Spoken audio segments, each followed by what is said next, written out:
So first of all, I would like to express heartfelt thanks to management of ISKCON Mississauga for giving me this opportunity to say something on verses 7 to 12 of chapter 8. And you see, I seek the blessings of senior Vaishnavas present here. And I seek their blessings so that I can say something which I have learned through various acharyas and our Guru Maharaj. And in case I'm able to give anything meaningful, so all the credit goes to our Guru Maharaj and senior acharyas whose words I would like to speak. And in case you find any fault or any mistake, I would like to your forgiveness for that. So whatever you find any value, credit for that goes to our Guru Maharaj on that. So we will start with the Jai Radha Madhav.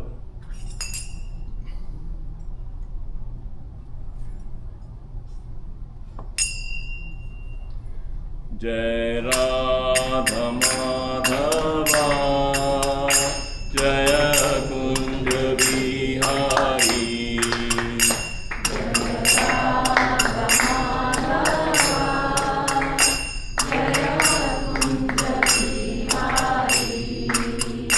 Jaya Gopi Jana Vallabha Jaya Girvardhari Jaya Gopi Jana Vallabha Jaya Girvardhari Jaya Yashodanandana Jaya Brajjananjana Jaya Yashodanandana Jaya Brajjananjana Jaya Yamuna Tiravanachari Jaya Radha Madhava Jaya Kunja Vihari Jaya Radha Madhava Jaya Kunja Vihari Hare Krishna Krishna Krishna Hare Hare Hare Rama Rama Rama Hare Hare Hare Krishna Krishna Krishna Hare Hare Hare Rama Rama Rama Hare Hare Hare Krishna Krishna Krishna Hare Hare Hare Rama Rama Rama Hare Hare Hare Krishna Krishna Krishna Hare Hare Hare Rama Rama Rama Hare Hare. So before starting our class, we'll be doing our invocations. So it's there on the screen. Whosoever, please chant with me. Om Ajnanam Timrandasya Jnananjana Shalakya Chakshuranmilitam Yena Tasmai Shri Guruve Namah Shri Chaitanya Manobhishtam Sthapitam Yena Bhutale Swayam Rupa Ramayam Dadati Swapadantikam Vandeham Shri Guru Shri Yutpadakalam Shri Gurum Vaishnavam Cha Shri Rupam Sagar Jatam Sagan Salagunathavitam Tam Sajivam Sadhvetam Sadhutam Parijan Sahitam Krishna Chaitanya Devam Shri Radha Krishna Padan Sagana Lalita Shri Vishakavitam Cha He Krishna Karuna Sindhu Deenabandhu Jagatpate Gopesha Gopika Kanta Radha Kanta Namostate Tapta Kanchan Gaurangi Radhe Vrindavaneshwari Vrishvanu Sute Devi Pranam प्रणमामि हरिप्रिये वाञ्छाकल्पतरुभ्यश्च कृपा सिन्धुभ्येव च पतितानां पावनेभ्यो वैष्णवेभ्यो नमो नमः। श्री चैतन्य प्रभु नित्यानंद श्री अद्वैता गदाधर श्रीवासादि गौर भक्तवृंदा please join with me. हरे कृष्णा कृष्णा कृष्णा हरे हरे, हरे राम राम राम हरे हरे। ओम नमो भगवते वासुदेवाय। ओम नमो भगवते वासुदेवाय। ओम नमो भगवते वासुदेवाय। ओम नमो भगवते वासुदेवाय। ओम नमो भगवते वासुदेवाय। ओम नमो भगवते वासुदेवाय।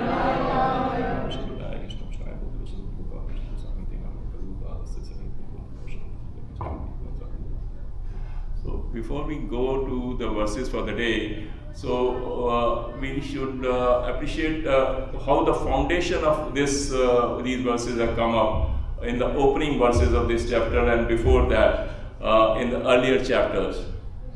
See that in the chapter 2 of Bhagavad Gita, Krishna tells us who we truly are. We are not this body, we are this soul. And in chapter 3, Krishna tells us about offering actions to him. And in chapter 4, Krishna gives us the knowledge to understand Krishna, to attain how we can attain Krishna. And in chapter 5, Krishna teaches us how to work without selfish attachment. And in chapter 6, Krishna teaches us how to control this restless mind. And chapter 7 reveals to us the object of our meditation. Then comes this chapter 8, and when Krishna lovingly say, now let us see what all this preparation is for. So now we will see how chapter 8 has come up being. So we have already seen in our previous classes verses 1 to 7. So in verse 1 and 2, Arjuna asked certain questions like about Brahman and the self, karma, and who governs the sacrifice in the body. And these are the questions which I say philosophical questions of this chapter.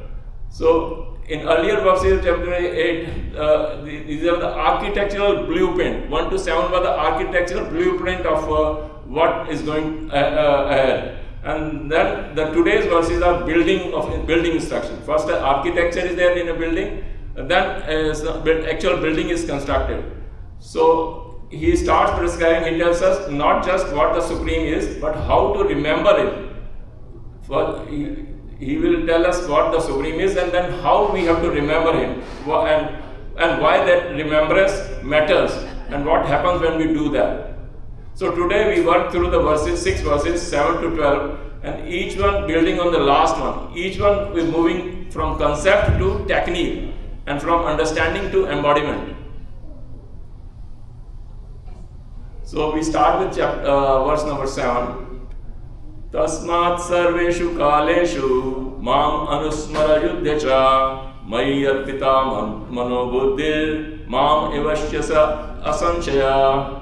So the translation is, therefore Arjuna, you should always think of me in the form of Krishna and at the same time carry out your prescribed duty of fighting with your activities dedicated to me and your mind and intelligence fixed on me. You will attain me without doubt. Here, you see, Krishna is telling to do the prescribed duty and at the same time always think of me. These are the first two things Krishna is telling. And then in the next sentence he is saying, apply your mind and intelligence both to me. So, you see in the previous verse, in 8.5, Krishna had given Antakale Chamamev Smarana Mukta Kalevaram Yaha Priyati Samadbhavan Yati Nasti Attar Sansaya. So, which means to convey that whatever we will be thinking at the time of final death, we will be achieving that. So, this particular verse, he is saying that, okay, you have to think about me always.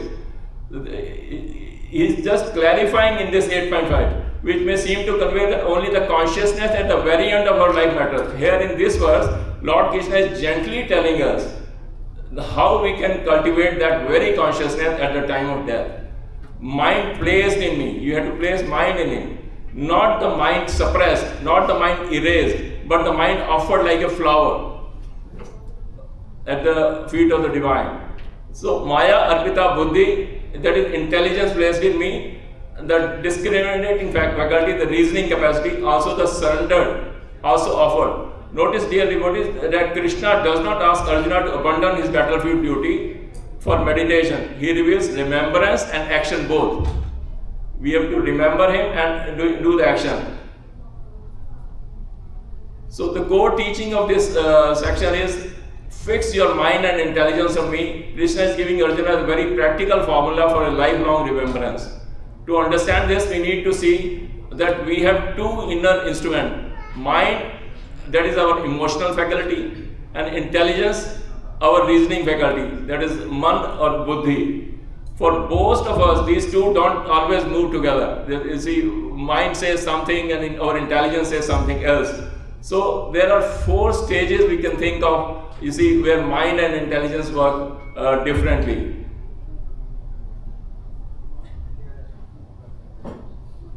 In the first stage, you see, mind and intelligence both are, you see, not in favor of Krishna. Both are away from Krishna initially. So there is no faith in God, and sometimes even a hostile and emotionally and intellectually disconnected with Krishna.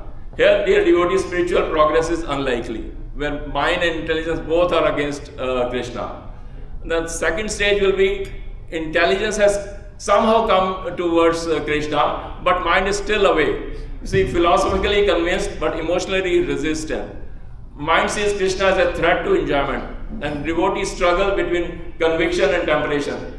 You see, in the first stage, say, for example, a high executive there who believes that only hard work and luck is there, and he laughs at the idea of God, avoids temples, sees spirituality as a waste of time. His mind is absorbed in deadlines, investments, and social status. That was the first stage. And in the second stage, see, he has started some association with the devotees, and he now believes in Krishna, but at the same time, he is not able to leave his social connection, social tags which he has. And in the third stage, he has gone still firmly towards Krishna, and he has changed his daily routine also into Krishna, but sometimes he still falters in that. That is the third stage. In this stage, he chants daily, reads Bhagavatam, and feels peace in Kirtan. He has tasted Krishna's presence and longs for more, but sometimes his mind wanders to add old habits, anxieties, or distractions. And in the fourth stage only, you see, he is fully absorbed in Krishna. So spontaneous attraction, effortless remembrance, devotion becomes joyful and natural. So this is the state of complete absorption. So at this stage, he thinks of Krishna effortlessly throughout the day, while cooking, while working, while walking, while resting. So his heart naturally turns to him, like a compass to the north. Chanting is sweet, service is joyful, and remembrance is spontaneous. And he sees Krishna is everything. So that is the final stage we should aim for. So, but here our acharyas say that wherever you are there in any of these stages, you progress through from that. You don't think that, okay, I'm in the first stage only, so the fourth stage is not for me. But wherever we are in this ladder, we should continue to progress on that.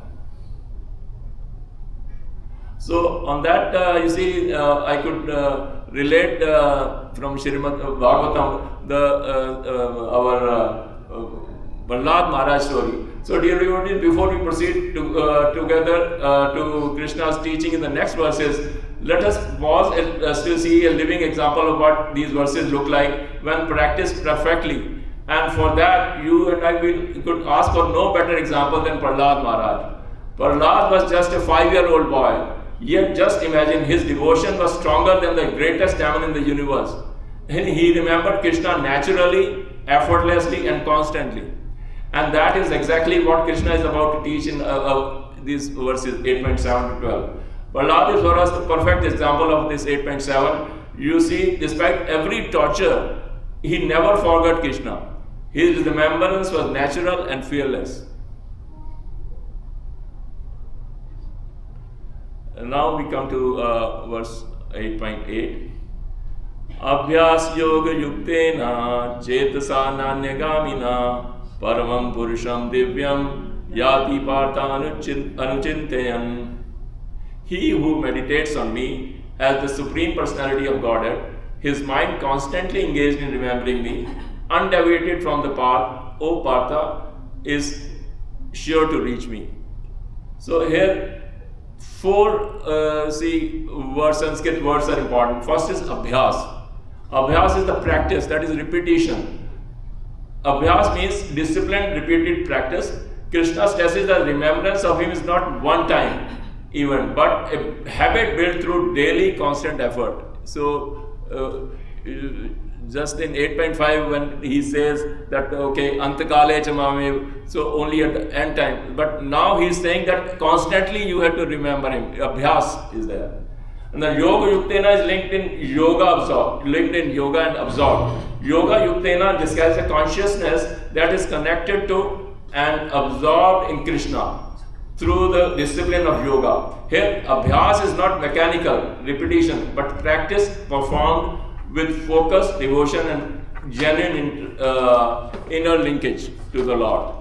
And then Nanyagamina. Nanyagamina is, you see, not going anything else. That is undeviated. The mind does not wander to any other object, it goes to Krishna alone. This is one pointed attention, free from distraction and divided loyalty. And anuchintayan means constantly meditating. Anuchintayan means to think of Krishna again and again, continuously and lovingly. The prefix anu suggests an unbroken and falling current of remembrance that flow moment after moment. So these are the four important words in this verse. And see here it talks about the attentiveness. We have to do whatever we are doing in this service with great attentiveness. Just imagine for a sportsman, when he is in a field, they can't afford to drift off even for a second. Their success depends on how alert they are. And Krishna is telling us our spiritual life requires the same kind of attentiveness, but for something more meaningful, awakening eternal love for Him. You see, when we become inattentive, we get pulled towards lower desires. Just like gravity pulls down anything left unsupported. So Krishna lovingly urges us to practice remembering Him regularly, even constantly. Srila Prabhupada so kindly reminds us in his purport to this verse that by this practice of chanting and hearing the sound vibration of Supreme Lord, one's ear, tongue and minds are engaged. This practice will purify him, and at the end of life, due to his constant chanting, he will be transferred to the kingdom of God. So together, devotees, we should chant Hare Krishna, Krishna Krishna, Hare Hare, Hare Rama, Rama Rama, Hare Hare. So Krishna lovingly promises that those who practice remembering Him with devotion will surely reach Him. Then the question comes, why remembrance done alone is not enough for us? Because in 8.5 he has mentioned that Antakale Chamame, so at the end of the life, in case I remember Him, then what is the use of remembering Him throughout the life? So here death is the greatest storm. At that moment our mind runs toward whatever has been our shelter all through of life. So our heart goes where it has found deepest security, and our mind goes where it has found strongest attachment, and our consciousness goes where it has found habitual remembrance. So unless we have been doing this on our daily life, so we are not going to remember Him at the end of our life. So remember must be cultivated during the life. A last minute trick at death does not work here. So if our heart has no attraction for Krishna, so we are not going to get Him. So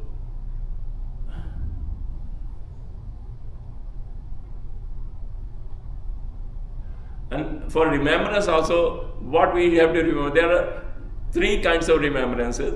First is factual remembrance. Factual remembrance is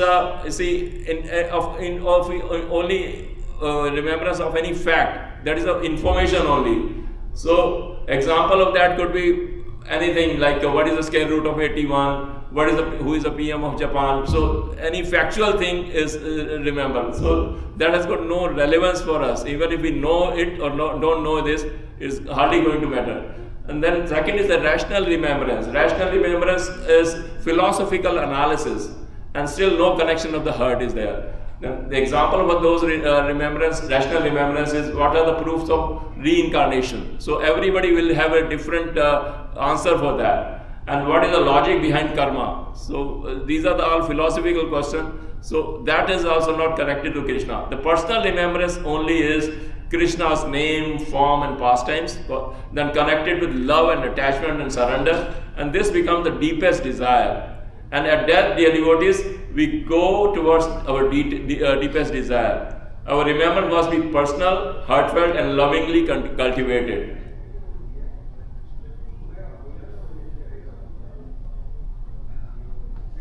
So, but then we say, in case we have been doing all through our life, but at the end of the life, we are in such a situation that we cannot remember him because of certain accident, coma, shock or unconsciousness. So what happens? I have been doing my bhakti throughout my life, and at the end of the life I am not able to do it. Then what will happen? Because in 8.5 Krishna says at the end of the life, in case you do it, that here Krishna Krishna remember. You see, we may not be able to remember, but Krishna remember his devotees. He enters our hearts and remembers himself on our behalf. And we have seen so many examples in our spiritual journey that many of our senior acharyas who were at that time, how he arranged his presence in before them. So you see, it is not the last moment that saves us, it is the life that shapes that last moment that saves us. So examples of last minute savior was given in Ajamila. A fallen Brahmana who had forgotten all spiritual life, in fear of death he cried Narayana, the name of his youngest son, and unknowingly chanted the Lord's holy name. Krishna arranged that his affection for that child placed his own name on Ajamila list, and the Vishnu Dutas came and saved him. So we know the story of Ajamila. That initially he was spiritual, and in the middle of his life he became he fell down, and then at the end of the life he just called his son's name, not actual Narayana, but still Narayana sent his Vishnu Dutas for them. Then Bharat Maharaj, then at death he was absorbed in thinking of a deer. He loved and so took birth as a deer. Yet because his devotion, Krishna arranged that he remembered his past life and stayed detached and returned to the spiritual path. Proof that the Lord does not abandon his sincere devotee even after a fall. So for a practical example, a devotee who chants and hears all through life may pass away in sleep, coma or a sudden accident, unable to consciously remember. As Krishna promised in Bhagavad Gita 9.22, he personally carries what such a devotee lacks and preserves what he has. The lifelong habit of remembrance draws the Lord to remember him at the decisive moment. Then I've come across this chart where Abhyas, Smaranam and Bhakti. So this seems to be independent. But here each one is related. So Abhyas is what? Abhyas is a repeated practice, that is daily consistent spiritual discipline. That is japa, prayer, study, service. But in case we don't remember and we don't do the devotion, then practice becomes a mechanical thing. And in case we are just doing the Smaranam is remembrance. That is conscious, continuous recollection of Krishna throughout the day, in action, relationship and rest. But without devotion, remembrance becomes intellectual and cold. Without practice, it becomes inconsistent. and for bhakti is devotion, and the qualities of loving surrender that animates both practice and remembrance, the heart behind the form. Is that without practice and devotion remains sentimental, and without remembrance it stays in the puja room and does not reach the life. So we need all. So whatever you see, when all three are operating together, when practice is real, the remembrance is genuine, and the devotion is heartfelt, the Gita promises an extraordinary result. This is not exaggeration or encouragement, it is a law of consciousness. Whatever your level, wherever you are in this spectrum, you have something to work on right now. The newcomers can begin practice, the experienced practitioners can deepen remembrance, and the long-term devotee can examine whether their devotion is still living or growing. The Gita meets everyone where they are and then stretches them forwards. Now we can come to verse 8.9. Kavim Puranam Manushasitaram Anuradiyam Sam Anusumaretya Sarvasya Dhataram Achinta Rupam Aditya Varnam Tamsa Parastat. Translation: one should meditate upon the Supreme Person as the one who knows everything, as he who is the oldest, who is the controller, who is the smaller than the smallest, who is the maintainer of everything, who is beyond all material conception, who is inconceivable, and who is always a person. He is luminous like the sun, and he is the transcendental beyond the material desire. So, you see, this verse tells us who we are meditating on. Krishna describes the Supreme Person through 8 magnificent attributes. 8 magnificent attributes he is giving us, making clear to us that the goal of our life, your yoga practice, is not an impersonal void, but a fully personal, eternal, and all-knowing being. A natural question may arise in our mind, dear devotees, why is Krishna describing his own qualities in this verse? Why is saying that, okay, I am having these qualities? The answer lies in the phrase Achintya Rupam. There is one quality of Achintya Rupam. Achintya Rupam is beyond the limit of human imagination. So when a human cannot imagine how much qualities he has, how he can praise him with those qualities? The answer lies in the phrase Achintya Rupam. You see, Krishna's form and nature are beyond the limits of human imagination. To glorify someone, we must first understand their qualities. But Krishna's qualities cannot be fully grasped by any created being. They are limitless, transcendental, and beyond material conception. Because no one else can completely comprehend or describe him, Krishna himself revealed his divine attributes, so that we may meditate on him properly. His self-description, dear devotees, is not self-praise. It is his compassionate instruction to us. So here we'll see each of these qualities which he has referred to. So first is Kavim, that is all-knowing, the poet of creation. Nothing is hidden from him. He knows everything, past, present, and future. Everything is known to him. Then Puranam, the most ancient, he who was before the beginning, he existed, before the time existed, before the universe expanded into being, as the ageless, timeless source of all that ever was.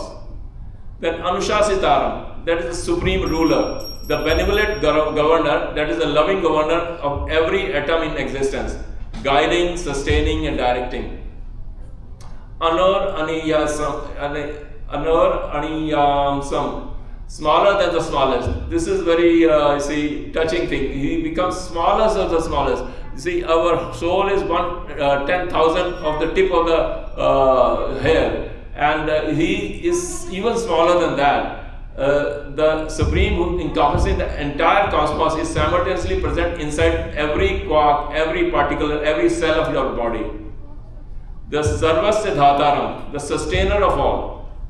The tree outside, the breath in our lungs, the love you feel for the family, all of it is being actively sustained in this very moment.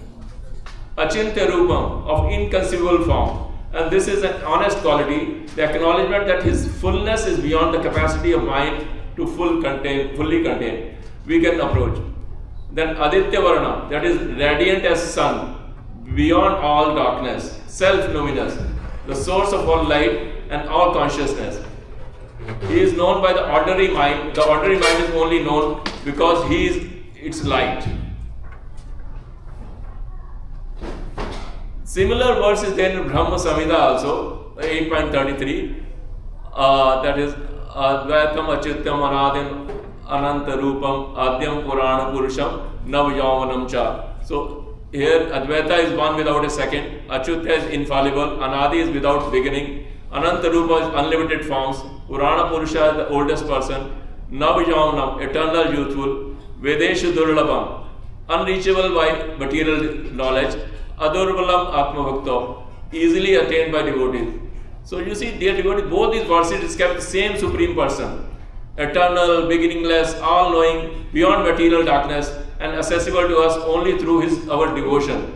So both the verses in Bhagavad Gita and Brahma Samhita are giving only one truth. And how sweet it is for us. The Supreme Person is eternal, radiant, and reachable only through our devotion.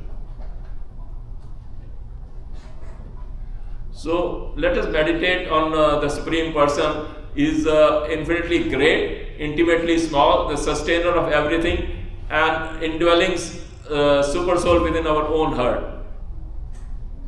And he is Mahato Mahayan, that greater than the greatest. He can carry us through our biggest crisis. And he is Anor Aniyam, smaller than the smallest. He is present within us, aware of even our tiniest struggles.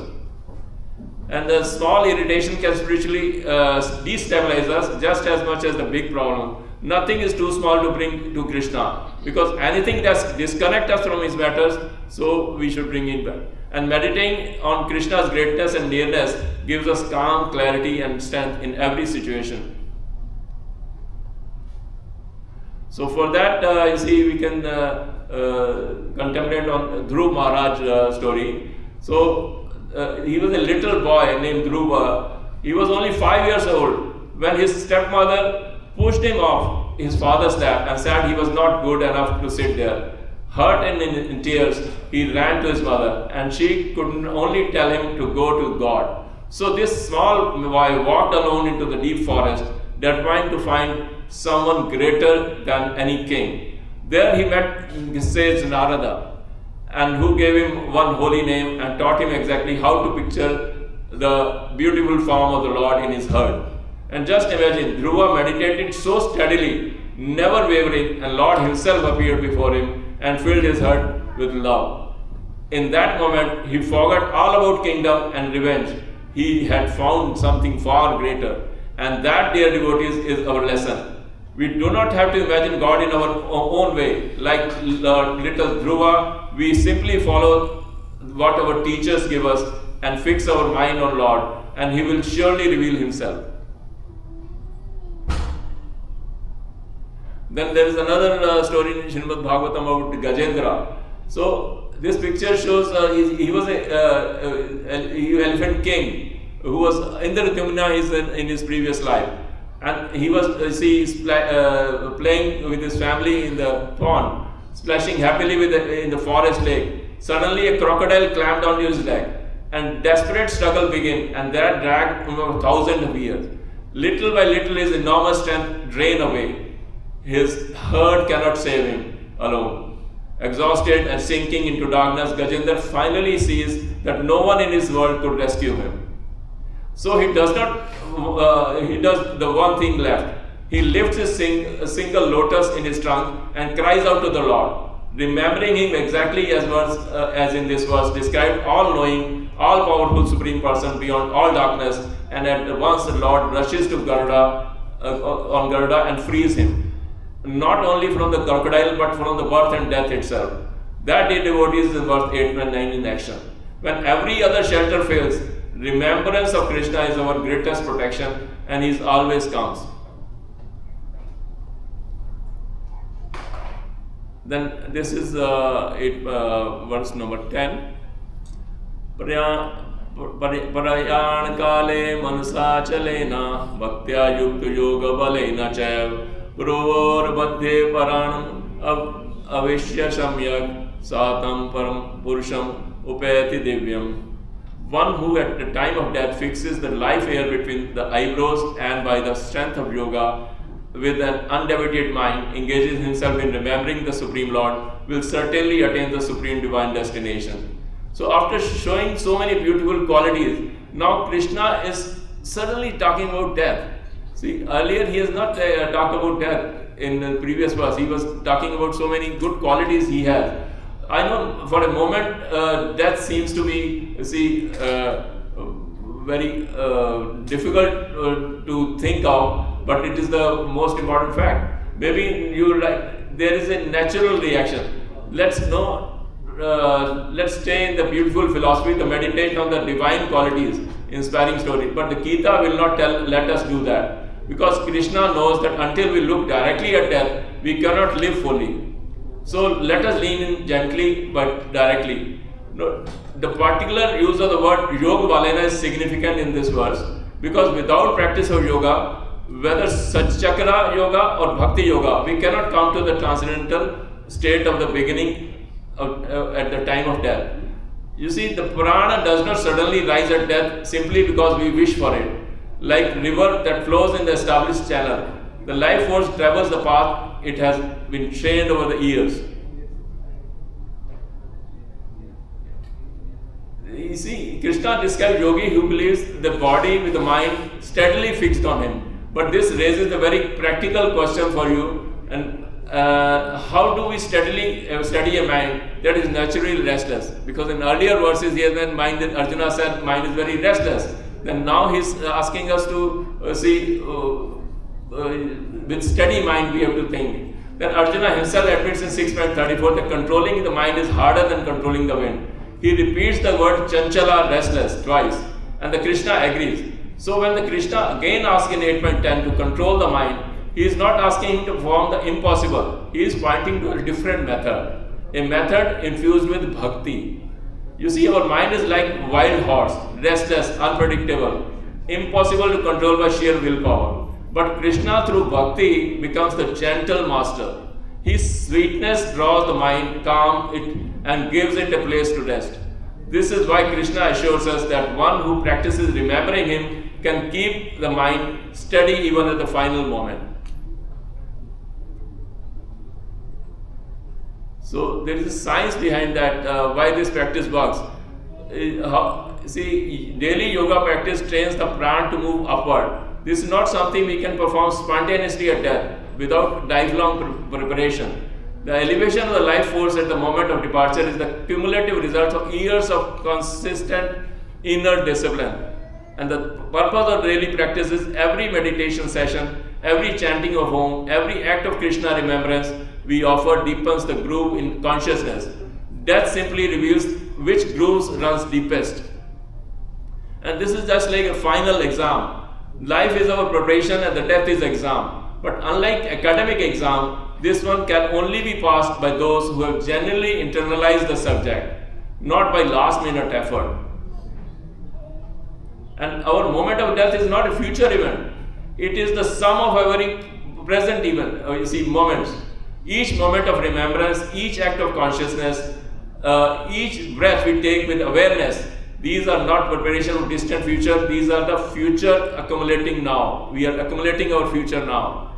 So a pure devotee does not practice such yoga. But because he is always engaged in Krishna consciousness, at death he can remember the Supreme Personality of Godhead by his grace.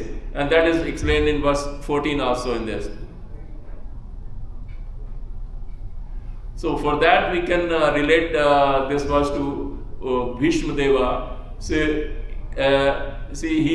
He could choose the moment of passing his life, and he withdrew his senses from the battlefield, controlled his prana and fixed in between eyebrows, focused exclusively on Krishna's beautiful form standing before him, and he left his body consciously, peacefully and devotionally. And Vishnu Deva is, dear devotees, the perfect Bhagavatam illustration of 8.10, a fully aware, prana control, Krishna absorbed departure. So we can meditate on this Bhishma Deva while reading this verse. The next verse is 8.11. Yat aksharam vido vedanti vishanti yat yo vitaragaha Yad ichantu brahmacharyam charanti tatte padam sangrahena parvakshe. Person who are learned in Veda, who utter Omkara, and who are great sages in renounced order, enter into Brahman. Desiring such perfection, one practices celibacy. I shall now briefly explain to you this process by which one may attain salvation. So, in this verse, he is talking about, you see, the quality of a Brahman. Like there are these four things he is referring to. One is Veda Vido. Those who understand the Vedas, they know the scriptural foundation of the absolute truth. Then Omkara, those who vibrate the sacred syllable Om. Om is a sound representation of Brahman. Yatayaha, great sages who are detached.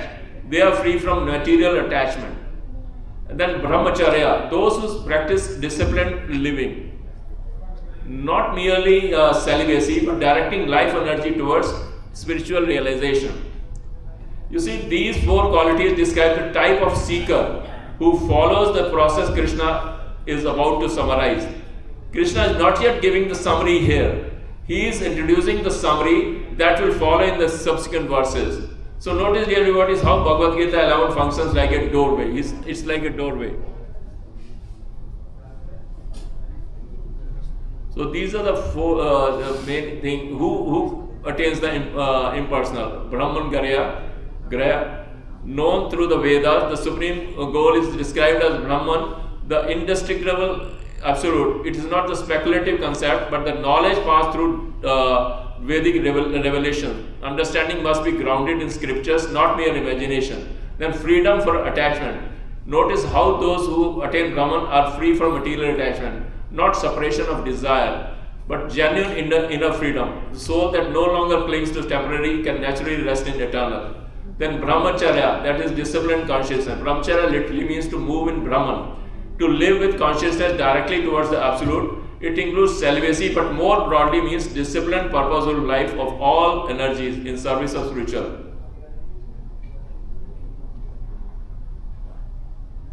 So requirements for this process of yoga are quite, that is to have free from the attachment, practice brahmacharya, known the Vedas, and be renounced.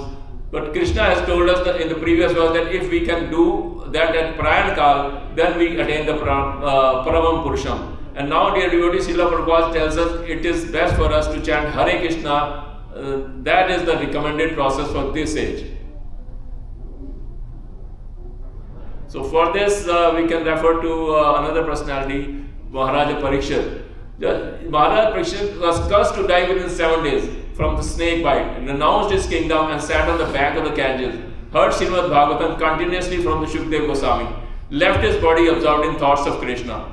So let us fix our mind steadily on Supreme Lord at the final moment. You see, dear devotee, Parikshit shows us how to remember Krishna while dying. This is the last verse here.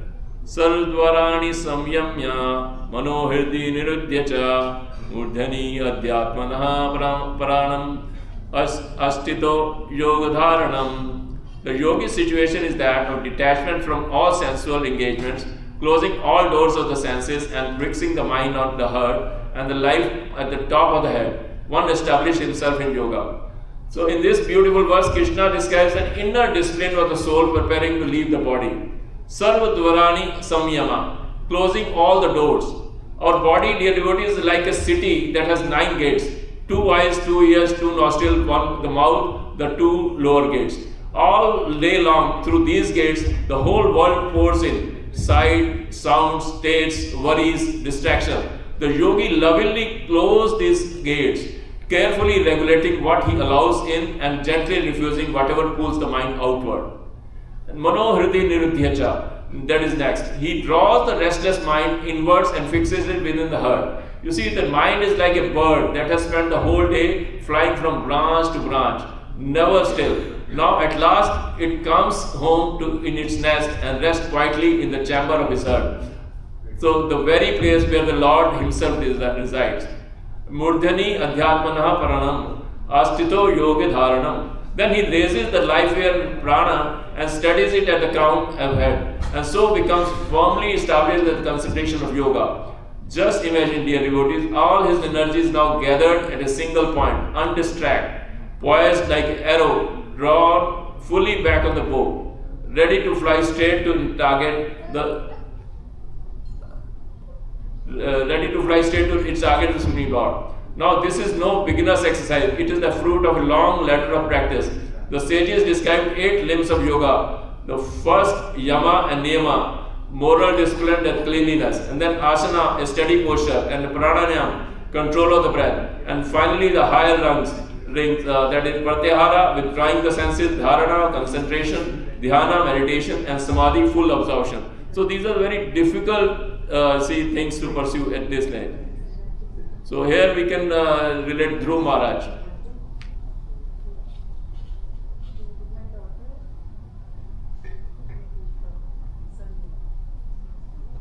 So we can see the time is short. We can see practically how we can implement these verses in our daily sadhana. So for 8.7 we can say, let us bring Krishna consciousness into every activity. Set aside brief moments throughout the day, before meals, during transitions, before sleep, to mentally offer each act to Krishna. Over months this becomes habitual. For 8.9, personal form of meditation. In our daily meditation, let us focus on the personal qualities of Krishna, his forms, his names, his divine characteristics, as described 8.9.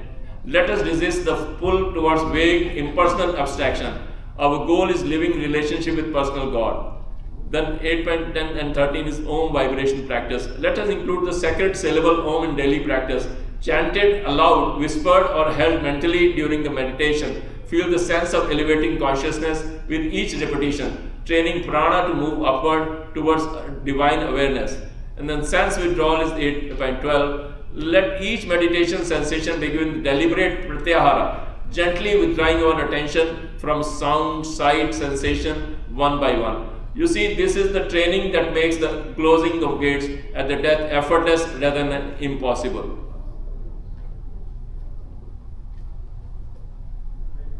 I think we have got no time for that, and now we can have any question or any reflection we can discuss on that.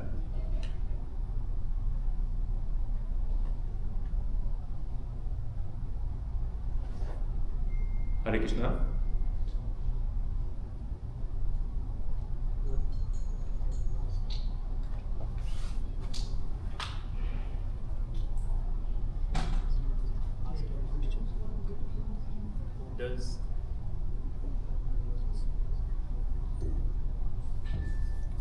Does anyone have any questions or comments even?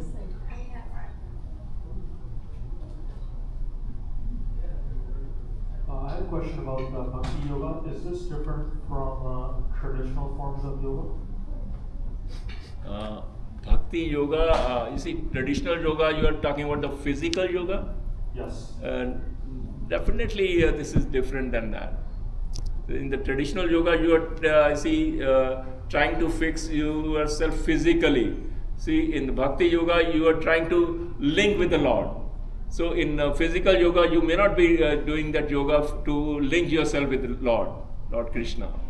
So in Bhakti Yoga, you are trying to fix yourself towards Lord. Yoga means itself a linkage. Yoga is that. So in physical yoga, you are just trying to fix your mind and body, maybe concentration, meditation. But there, the linkage to Lord is not there in that. Does anyone else have any questions?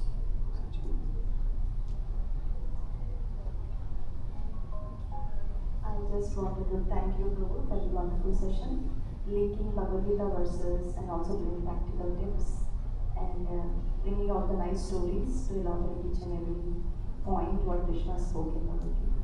It's very nice, actually. Thank you so much. Thank you. Let's give a round of applause for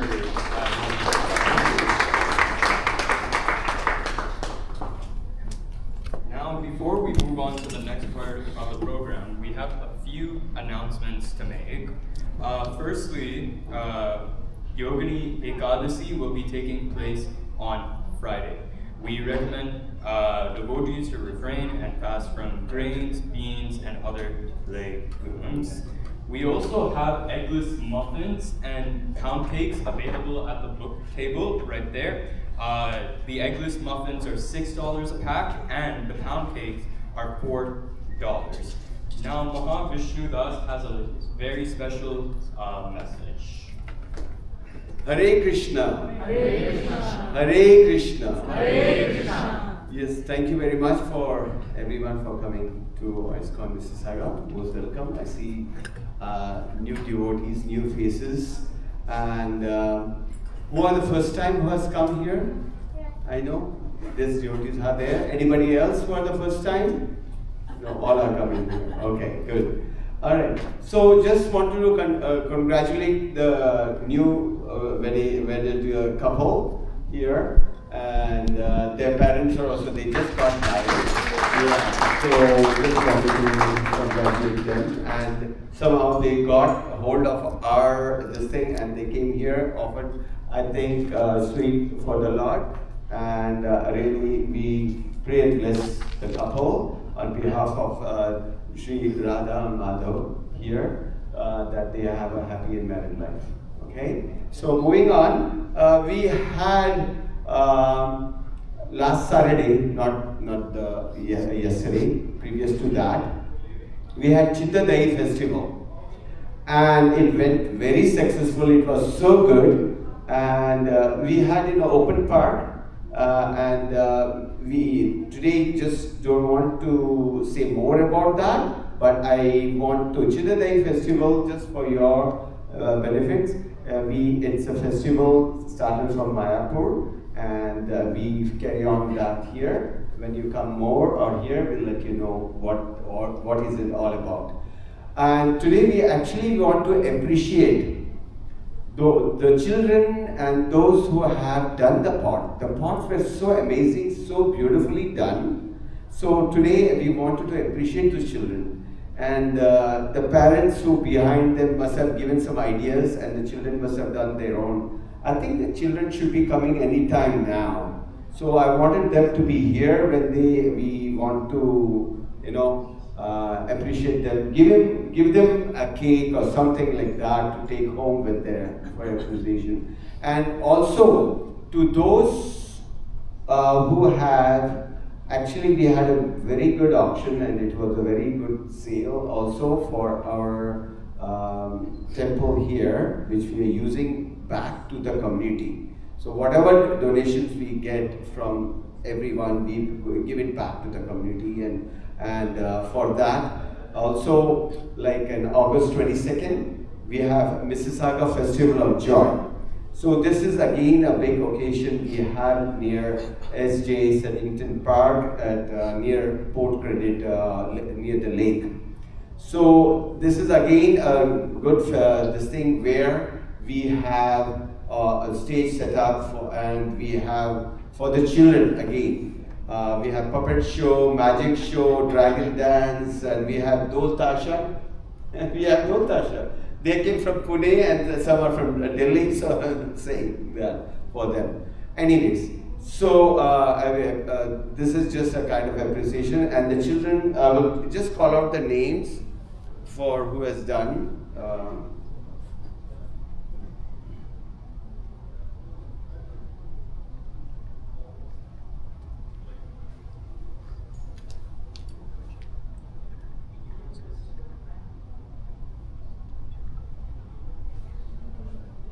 Okay. We have big pots. Induleka Mataji, who has done beautiful, and Daiva Shakti Mataji, Bhakti Bhageshwari, Veena Mataji, Sneha Mataji, Vikas Prabhu, and smaller pots are Savita Mataji, Bhakta Brahm, Bhakti Meher, Remaya Mataji, Vivek Prabhuji. Two, I think Vivek Kulkarni also, maybe. So when they have written 2 here, Vivek Kulkarni. We have altogether 12 pots, big and small, and all beautifully decorated. So we will definitely later on appreciate and children and give them eggless. There's eggless cakes which we are trying to every Sunday you will find it here. So whoever wants that whatever you give here, it goes to the temple, right? So we will, and those who are done all this thing for them, it is free. At least we can appreciate this in this way. Thank you so much, and Thank you, Prabhuji, for such a wonderful message. Before we move on to the next part of the program, which is the closing kirtan, for all newcomers, we have a tradition here at ISKCON Mississauga where, as you can see at those tables, we will serve you. Okay, now let's go on to the next part of the program. yeah, just as a reminder, next Sunday you have already announced. So again, we are repeating next Sunday. We don't have program here in this thing. I am Vic Johnson here. The reason behind is we have a Rath Yatra festival of Toronto, which is on Saturday, next Saturday and Sunday. So because it is on Saturday and Sunday, and they are our mother temple, we are closed here. So because a lot of our devotees are going to do some sevas and help over there. So again, repeat, next Sunday we don't have any congregation here. All right, Hare Krishna. Now let's get up, get ready to dance, and let's move on to the next part of the program, which is the closing kirtan.